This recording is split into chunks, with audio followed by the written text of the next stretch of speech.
دیکھیے جو پاکستان کے سفیر ہیں تہران میں، ان کی جانب سے اس معاملے پر ٹویٹ سامنے آیا ہے. اپنے سوشل میڈیا بیان میں ان کی جانب سے یہ کہا گیا ہے کہ سراوان ایران میں 9 پاکستانیوں کے ہولناک قتل پر گہرا صدمہ ہے. پاکستانی سفارت خانہ سوگوار خاندانوں کی مکمل مدد کرے گا.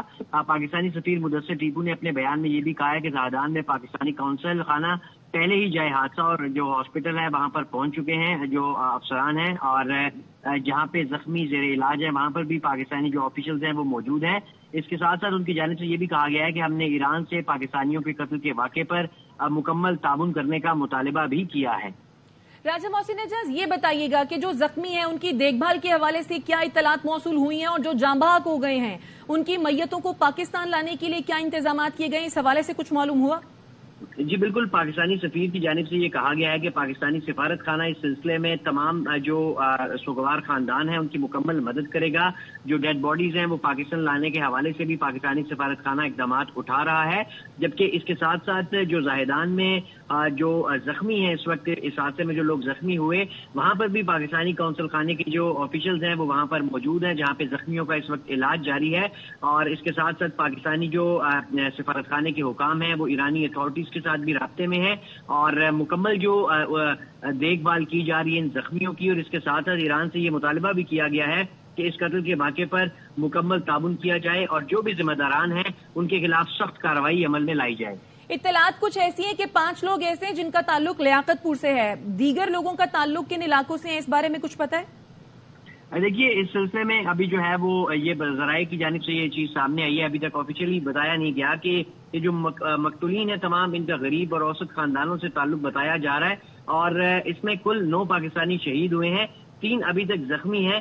اور ابھی تک جو ہے وہ پاکستانی سفارت خانے کی جانب سے یہ کہا گیا ہے کہ ہم زخمیوں کو علاج معالجے کی بہتر سہولیات کی فراہمی کے حوالے سے متعلقہ ایرانی انتظامیہ اسپتالوں سے رابطے میں ہے. اور ان جو پاکستانیوں کی شناخت کے حوالے سے بھی اب سے کچھ ہی دیر کے بعد پاکستانی فورن آفس جو ہے وہ باقاعدہ ایک اعلامیہ جاری کرے گا. ترجمان دفتر خارجہ کی جانب سے بھی یہ کہا گیا ہے کہ یہ جو تمام جو شہید ہونے والے پاکستانی ہیں ان کی جو تفصیلات سے متعلق کچھ ہی دیر میں فورن آفس باقاعدہ اعلامیہ جاری کر کے صورتحال سے آگاہ کرے گا. تو ایرانی حکام کی جانب سے کوئی ریسپانس سامنے آیا؟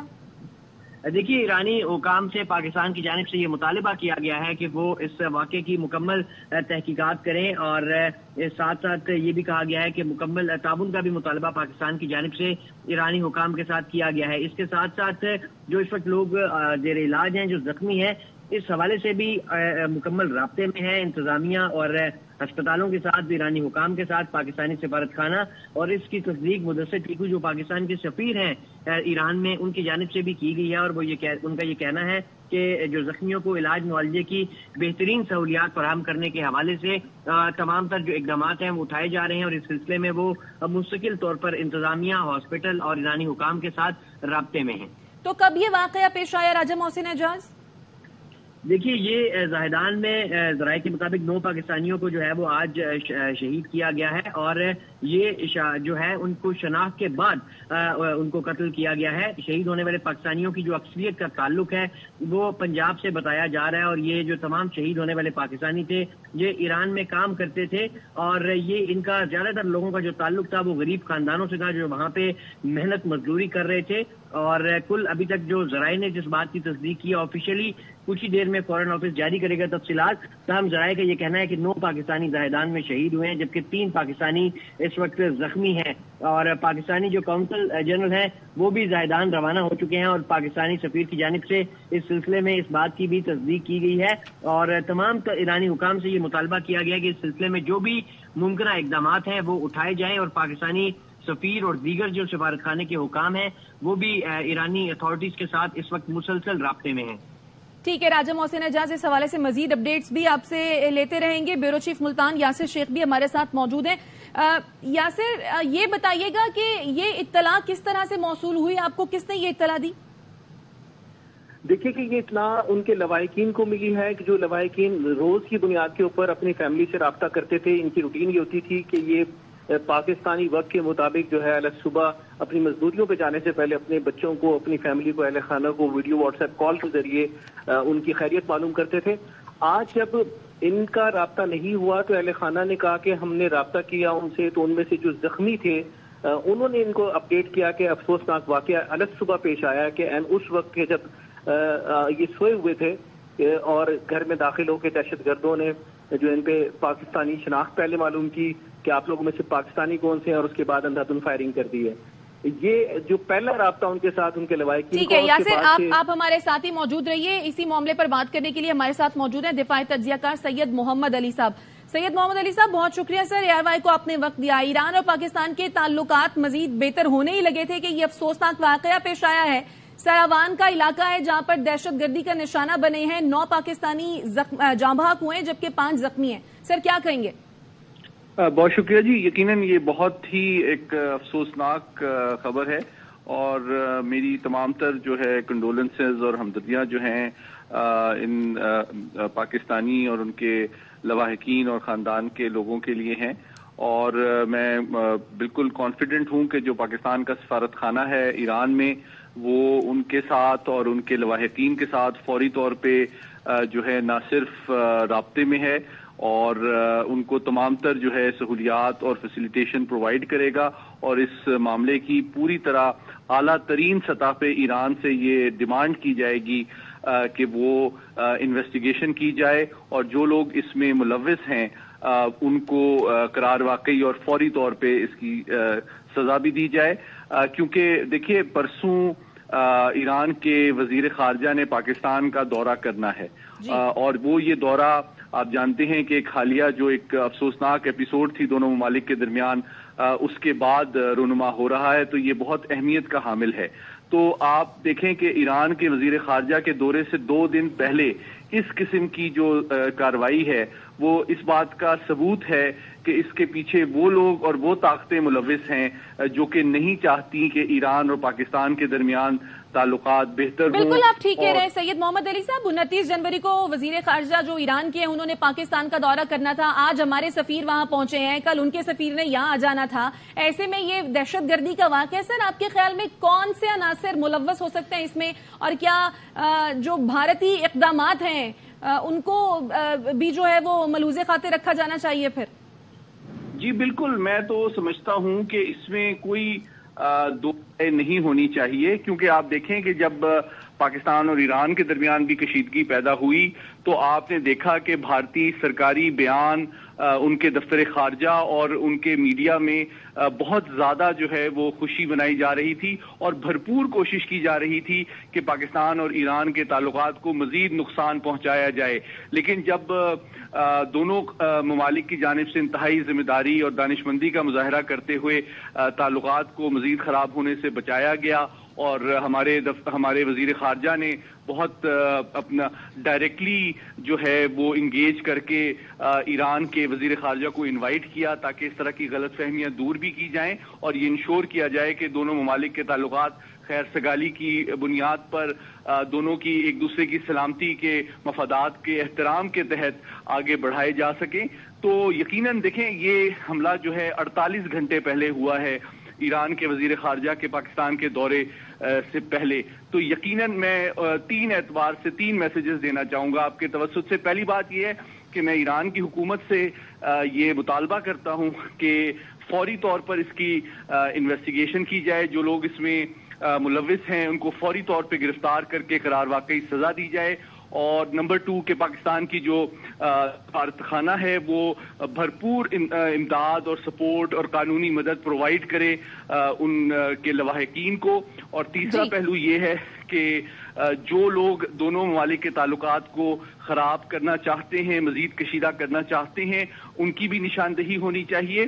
اور میں سمجھتا ہوں دونوں ممالک کے سیکیورٹی اور انٹیلیجنس کے جو ادارے ہیں ان میں بھی اس وقت بر وقت تعاون کی ضرورت ہے تاکہ جو ہمارے مشترکہ دشمن ہیں وہ اس سچویشن کو مزید خراب نہ کریں، اس کا فائدہ نہ اٹھائیں.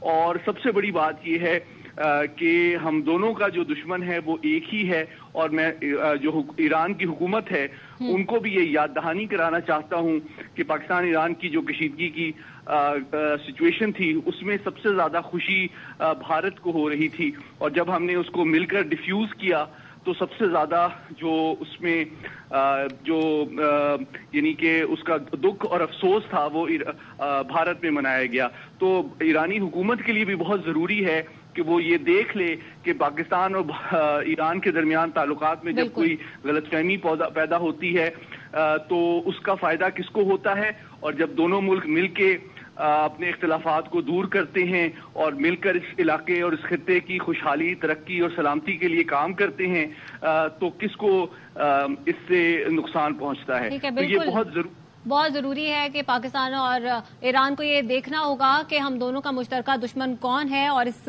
سمانتا صورتحال سے فائدہ کون اٹھانا چاہتا ہے۔ ڈی پی او مظفر گڑھ حسنین حیدر صاحب بھی ہمارے ساتھ موجود ہیں۔ حسنین حیدر صاحب، پہلے تو بہت شکریہ وقت دینے کے لیے۔ بتائیے گا لواحقین سے رابطے میں ہیں، کب تک جو ہے یہ جو ان کے جسد خاکی ہیں، میتیں ہیں، وہ پاکستان لائی جائیں گی واپس؟ جی دیکھیں، ابھی ہم نے سارے کانٹیکٹس اسٹیبلش کیے ہیں اور ابھی ڈسٹرکٹ ایڈمنسٹریشن کے تھرو ہم جو ہے وہ تھرو فارن آفس ہم انشاءاللہ کوآرڈینیشن ہمارا اسٹیبلش ہو گیا ہے، تو وہ تھنگز آر ان پروسیجر، انشاءاللہ وہ پروسیجر کمپلیٹ ہوتے ہیں، پھر ہم ان کے جو ہے وہ ڈیڈ باڈیز اور کچھ لوگ زخمی ہیں وہاں پہ، تو ان کو انشاءاللہ یہاں پہ ٹرانسپورٹ ہوں گے اور پھر ہم ان کے جو بھی لواحقین ہیں ان کو یہاں پہ پوری طرح سے فیسیلیٹیٹ کریں گے انشاءاللہ تعالیٰ۔ دیکھیں وہ بالکل ایسے ہی ہے جیسے نہ صرف ہمارے شہری ہیں بلکہ ہمارے فیملی ممبرس کی طرح ہیں اس مشکل کی گھڑی میں، تو ہم بالکل ان کے ساتھ ہیں، ڈسٹرکٹ ایڈمنسٹریشن بھی، پولیس بھی، انشاءاللہ تعالیٰ ہم اپنا بھرپور کردار ادا کریں گے اور ان کے لواحقین کو کوئی پرابلم نہیں ہوتی۔ بہت شکریہ حسنین حیدر صاحب، واپس آئیں گے اس بریک کے بعد، ہمارے ساتھ رہیے۔ Welcome back. نون لیگ نے اپنے منشور کو سچے لیڈر کا سچا منصور کہا۔ آپ نے 3 دفعہ نواز شریف دیکھا ہے؟ بتائیں یہ کتنا سچا نواز ہے۔ بلاول بھٹو کی نون لیگ کے منشور پر تنقید، کہا یہ کہتے ہیں کہ ہم نے ایٹم بم کا تحفہ پاکستان کو دیا، یہ کہتے ہیں سی پیک کا منصوبہ ہم نے دیا ہے۔ صدر زرداری چین سی پیک کے منصوبوں کے لیے جاتے تھے اور یہ ان پر تنقید کرتے تھے، یہ کتنے سچے ہیں؟ کہتے ہیں بے نظیر انکم سپورٹ بھی ہم لے کر آئے ہیں۔ کارکردگی پہ نہیں، وہ ہمارا کارکردگی پہ الیکشن لڑ رہی ہے۔ آٹم بم کا تحفہ کس کا؟ اور اوپر سے یہ کہتے ہیں سچا نواز کا سچا منشور، یہ کتنا سچا نواز ہے؟